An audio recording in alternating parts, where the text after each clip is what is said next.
অন্যায় চুপ করে সহ্য করার নাম ইসলাম নয়। ইসলাম এমন নীরবতা শেখায় না। ইসলাম আমাদের শিখিয়েছে যেখানে অন্যায় সেখানে সত্যের অবস্থান।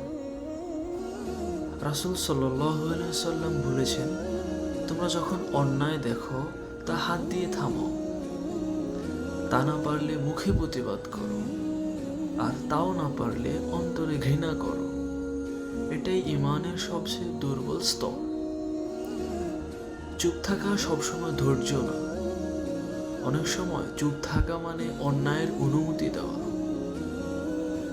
যে সমাজ অন্যায়ের সামনে নীরব থাকে সে সমাজে একদিন ইনসাফ হারিয়ে যায়। ইসলাম জুলুমের পাশে দাঁড়ায় না, ইসলাম দাঁড়ায় মজলুমের পাশে।